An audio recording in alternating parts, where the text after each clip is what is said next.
Our next delegate is Jeff Lawton, grade 3 French immersion teacher at Brown Public School.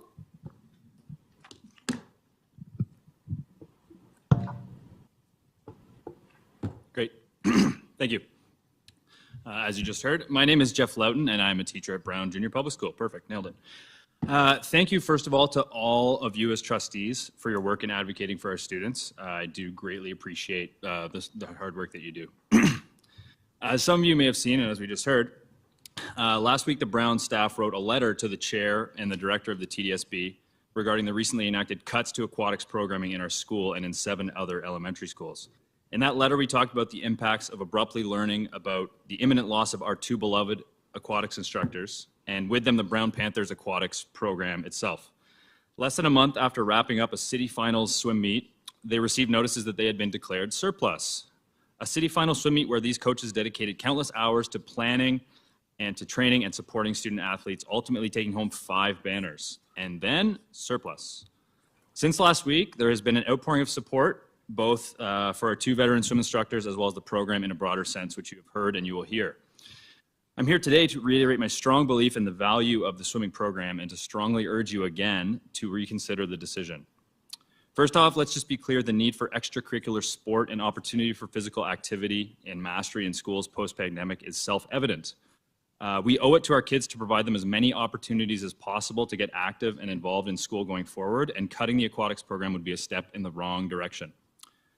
The challenging decision to cut aquatics, it appears, was in fact not a decision at all, but instead an accident of accounting for how policy would play out in practice. However, the result is that students at our school will lose over 10,000 cumulative hours of swim instruction per year. A loyal 23-year member of our staff will be working elsewhere and taking with him the knowledge and experience he has of the facility itself, as well as the thousands of students and their siblings he has taught over the years, not to mention the relationships he has built with parents and the community at large. The following teams will also be losing a coach: water polo, football, track, basketball. Even if this committee and the board decide to bring back a swim program in name, but only fund it to the level required for the twinning model, so much would still be lost due to the demands placed on educators who would then have to teach 2 separate .5 positions involving significant commute time between each of them. Now, I of course understand, as was discussed at length in the March 29th meeting of this committee, that the board was facing a significant shortfall in funding, and that the aquatics program was accidentally cut due to the board seeking, quote, a more economical and fiscally responsible way of allocating aquatics instructors. It also is important to understand, however, that these decisions to cut positions held by trusted adults at our school are not happening in a vacuum. On this note, Brown is also facing the loss of our vice principal, a dedicated EA, and is always seemingly on the verge of losing a librarian, an ESL allocation, and vital office staff. Director Russell Rollins said about these decisions in that meeting that, quote, staff have done everything in their power to minimize the impacts to students and will continue to do so throughout the budget process and beyond. Unfortunately, however, these impacts seem to have not been minimized at our school. Furthermore, board staff indicated that, quote, the reduction of aquatics instructors will be done through attrition, end quote. Again, this is not the case at our school. Our swim instructors themselves are each a few years from retirement. However, surplus. I understand that most of you do not have schools with pools in your ward, and thus may see a school aquatics program as a, quote, nice to have, that can be cut back in times of financial stress, manufactured or otherwise.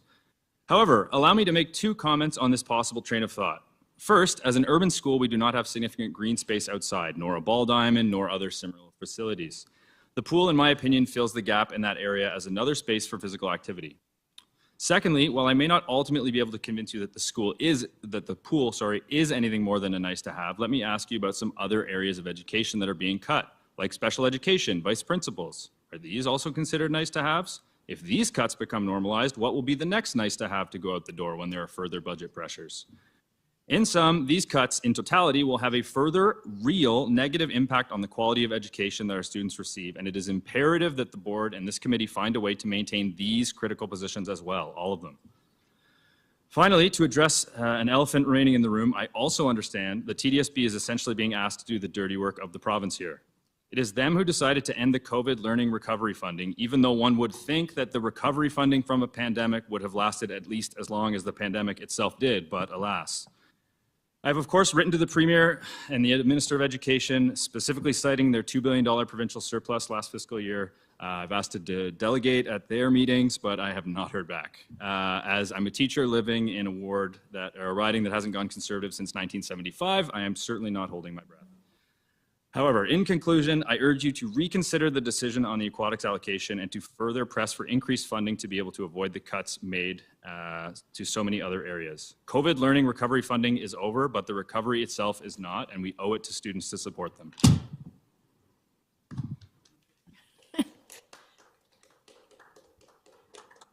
Good timing. Thank you very much. Do we have any questions? Trustee Laskin?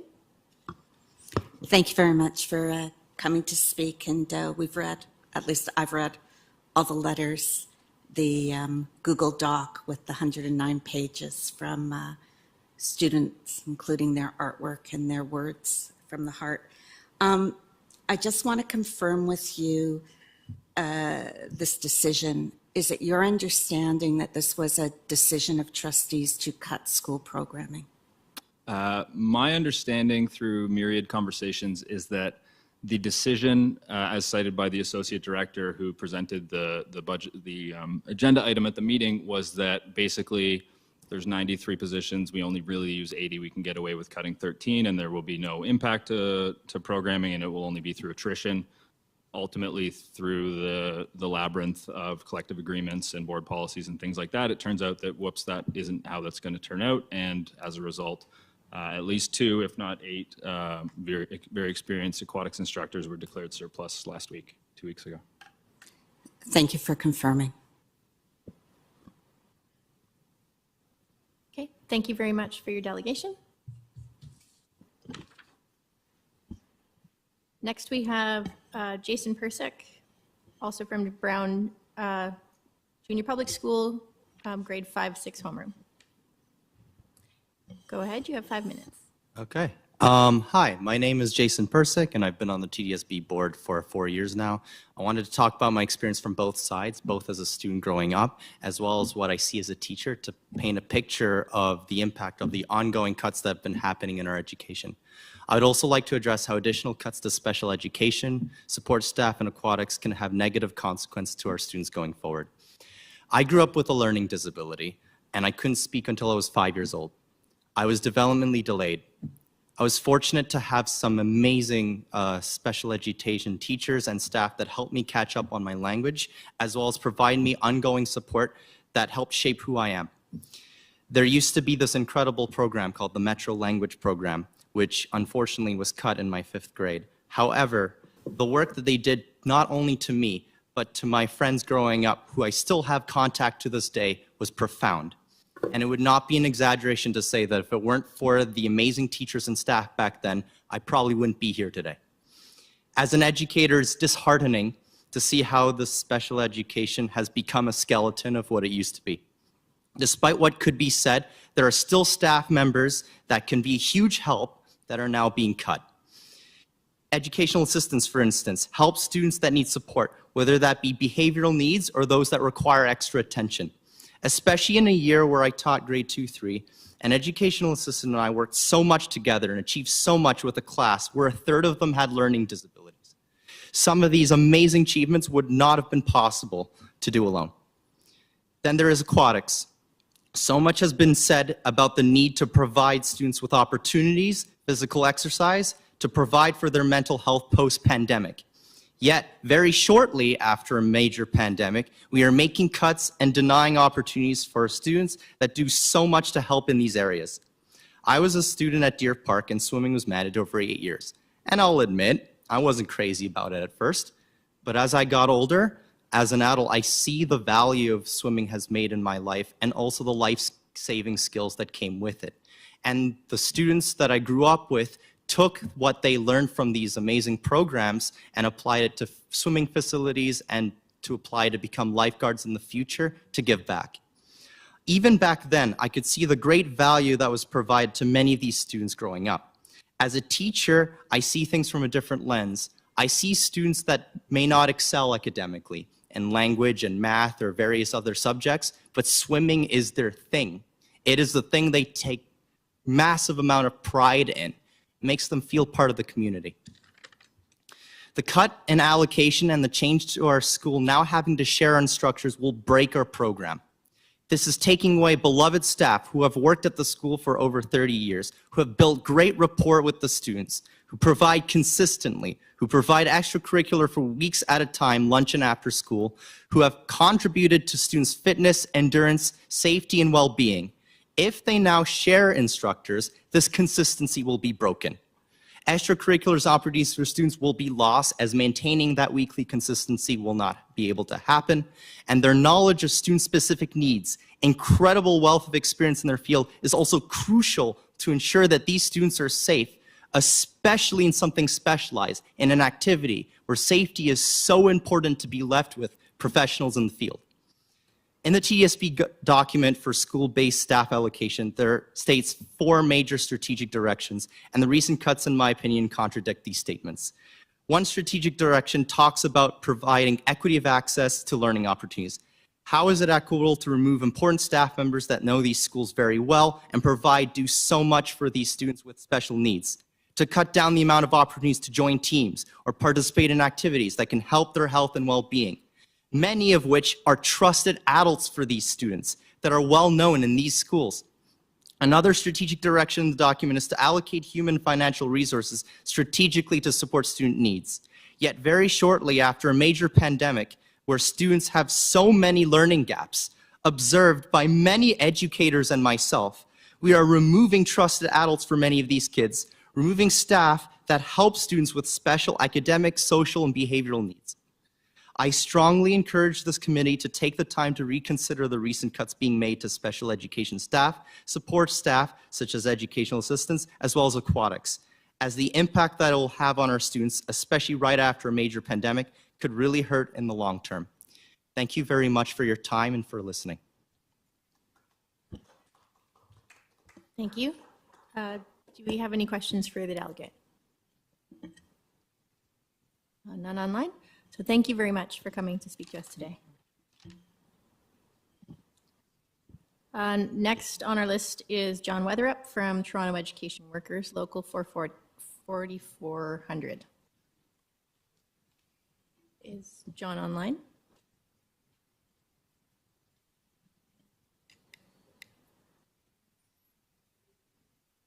Hello, can you hear me? Hello, John. Can you hear me? Yes, we can hear you. Okay, yeah, this is John Weatherup from Toronto Education Workers, Local 4400. Hello, can you hear me? Hello, John. Can you hear me? Yes, we can hear you. Okay, yeah, this is John, Weatherup can you turn off your live feed? Hello? Hold on 1 second. Okay, yeah, it's John Weatherup here from 4400, and I'm here to talk about 2 things, the swim programs at several Toronto elementary and high schools. Can you hear me? Yes, we can hear you. Go ahead. Okay. Yeah, so I'm going to be quick on the swim programs, and then I'll spend a couple of minutes on the spec ed report that's before you today.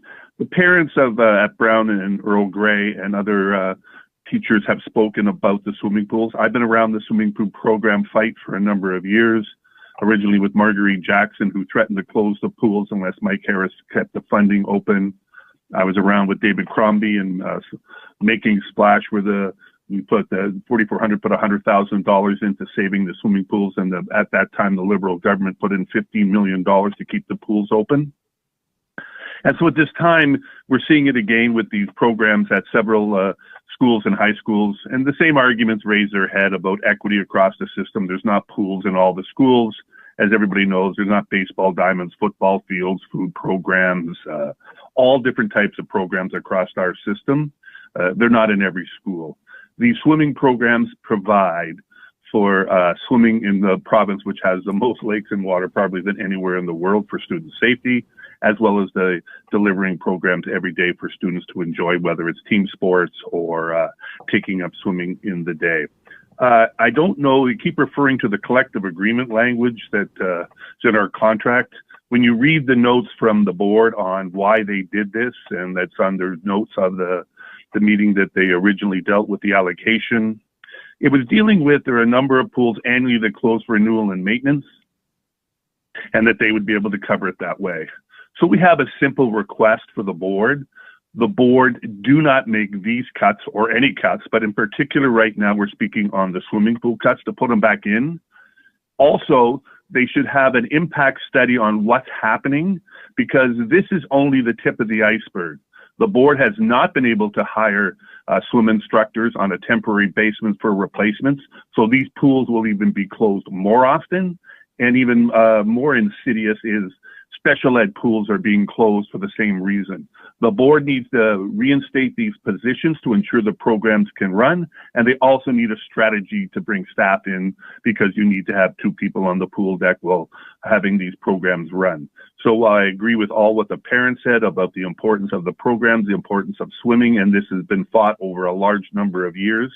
We stand beside them, and as the board reverse these cuts, B, they look at a strategy to make sure that these programs are will carry on and have proper staffing, and in particular in spec ed schools which are not listed in here. So I just thank you on the swim programs and on the special education, Lonnie, because I know I'm running out of time, is special education and inclusion and the data. I just want to say that special education inclusion, if you're going to have inclusion in our schools, you need to have proper staffing. And currently we do not have the proper staffing in spec ed. And there's a number of things in this report that it's the special and inclusion service level data for 2022-23. One of them, when I look at where we fit across boards in the GTA, we seem to be at the bottom of most categories. I know the nice colored lines show in the report that, it's all within certain percentages, but we rank almost in every category, either the last or second last category. And it looks like we may be better than the provincial average. I'm not sure how that works, but in the GTA, we're not doing that well. Some of the things that you may want to ask, there's 1,300 and something special ed, safety plans in our school. The report here talks about 87 health and safety concern forms. Just for information, there was 1,300 violent incidents last year, and these are mostly in the special ed programs. These are students who are not, this is not blaming the students for their behavior or blaming students or anything. This is the lack of staff we have in place to deliver on those safety plans. And when I say 1,300, that's reported violent incidents. There's probably double that amount, and that's for QP 4400 only. So we've asked that you, when you're looking at these reports and cuts to special education, that you read this. The other thing that should be highlighted is that they're using spec ed staff to cover off for general supervision and removing them from instructional time for spec ed students, which is totally inappropriate, and I think it's a violation of the spending money on special education. So as I look through this report, I find it disturbing, and I want to talk about the violent incidents we're talking about are serious violent incidents. The most recent violent incident, we had one of our members stabbed, their arm, another one arm broken, and a third one had their arm slashed. So John, these incidents are not all the same. They go from verbal abuse all the way through to other types. John? So on the health and safety, and if the HCAC committee wants any support, we would John, more your than time is willing to up. provide them the information. And the last thing I'll say is risk assessment. The Ministry of Labor is ordering the board to put risk assessment in across the board for safety reasons. John, your time is up. Thank you. Okay, thank you. Do we have any questions for the delegate? Okay, thank you very much, John, for coming to speak to us today. Thank you.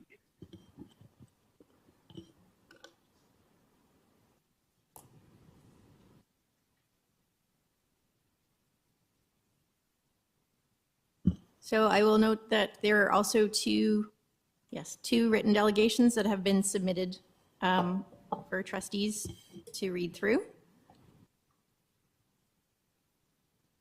And our next item on the agenda, is the reports from community advisory committees. And 5.1 is from the Alternative Schools Advisory Committee. So who is speaking to this? I believe I am. Sorry? Oh, we have the co-chairs? Yes.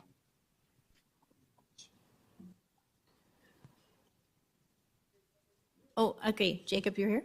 Yeah. Please go ahead. Thank you. For housekeeping, well, first of all, let me introduce myself. I'm Jacob Leibovich. I am the elementary co-chair to the ASAC committee. I want to thank you for hearing us out today. I just wanted to start with housekeeping.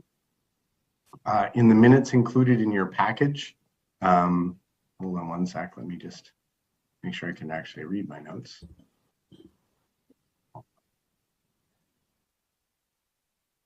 Thanks, everyone. Good night, everyone.